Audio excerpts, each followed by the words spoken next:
and... Oh, sorry, hang on. That's SE6, Emily Stanford. Yeah, Papa 4, thank you. Got any unit can assist, please, Tim? Yeah, there's a lot of trouble tonight. Some rather funny stuff coming up, and some big idiot. And I'm sure it's going to work. Yeah. Why did you say it wasn't going to? The police helicopter is just on scene where he is just now. Okay, I just reported a laser, that was all. Roger, okay. No, I guess he's on scene at the moment, but if he gets a chance, he might. Late 1992 saw Optoelectronics Inc. announce the Model R10 FM communications interceptor. Conceived initially for the communications test market, it was intended to have a significant impact in security, counter-surveillance and recreational communications monitoring markets.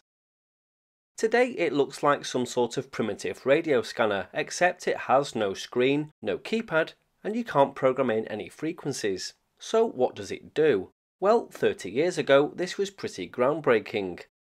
This isn't actually a communications receiver in the traditional sense, although it does perform some of those functions. The beauty of a device like this is that you don't need to have any advanced knowledge of the frequencies you want to monitor. The R10 picks out the signal from any strong ones it's located near, then tunes itself in on that signal. It'll even follow a transmitter that's drifting off frequency. Its development was fresh territory, as functions such as close call, which automatically sniffs out nearby strong signals, which we're now all familiar with, wasn't around when the R10 was conceived. I won't go into too much detail on the really technical side, but conventional receivers were stabilised and tuned to a particular frequency by an internal oscillator. The interceptor is stabilised by the signal it's receiving. The advantage of this process is that it doesn't have to be tuned to a frequency. Its deliberate -40 dBm sensitivity is intended to detect only strong nearby signals. The reason the R10 is deliberately designed to operate in the RF near field close to a transmitter is that it couldn't perform its job if it were more sensitive, especially in an urban area. If the R10 was more sensitive, and then it locked on to the first strong signal it encountered, it would be instantly paralysed by an avalanche of FM, DAB, TV, pager and every other type of high-powered local signal you could imagine. As I said, it operates best in the near field, the region surrounding a transmitter where the signal strength is high but falling off rapidly with increasing distance. The actual distance from which the interceptor can detect a transmission will vary depending on the RF law and the presence of other strong signals, but we'll look more at distance soon. When you turn the interceptor on, it initially detects and locks on to strong nearby signals, anywhere between 30 MHz and 1 GHz. You can even hear the signals it picks up via the internal speaker or a plug-in earphone. LEDs on the front read out the relative signal strength and the FM deviation. If you want to reject the signal it's receiving, you press the skip button and the R10 will look for another strong nearby signal. The squelch or variable sensitivity control on the R10 can reduce the unit's receiving threshold.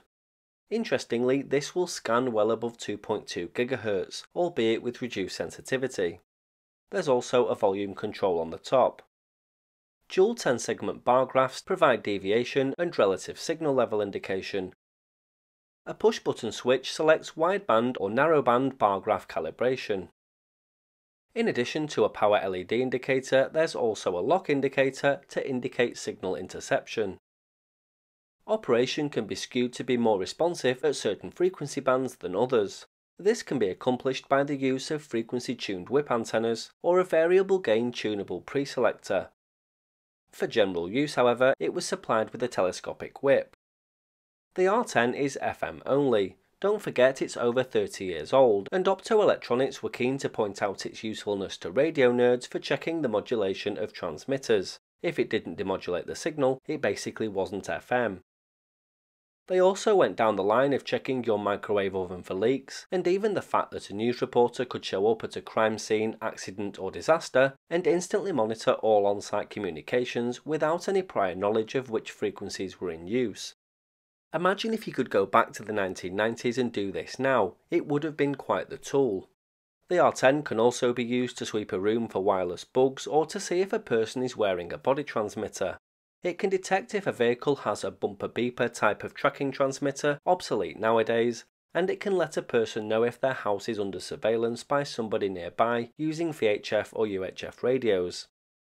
Typical reception distances advertised in the 1990s using no signal amplification said that it would pick up cordless phones at 25 feet, 5-watt VHF handheld transceivers at about 200 feet, and 5-watt UHF handhelds at 450 feet.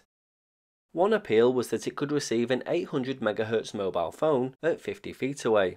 The addition of a tune preamplifier significantly increased these distances. For instance, a tune preselector would allow reception of the 5-watt VHF and UHF handhelds from half a mile away.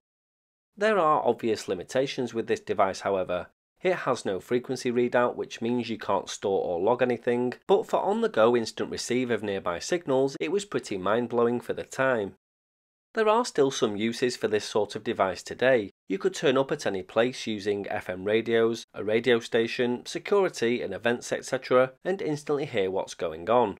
Of course, a scanner using close call or the equivalent will read out the signal, but the R10 does things much quicker.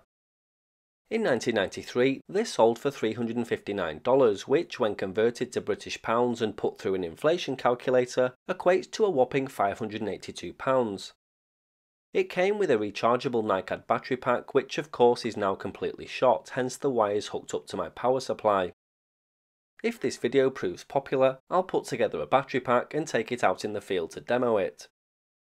1995 saw Optoelectronics launch a new and improved version of the Interceptor, which saw a brighter LED display, low battery indicator and a delayed squelch function.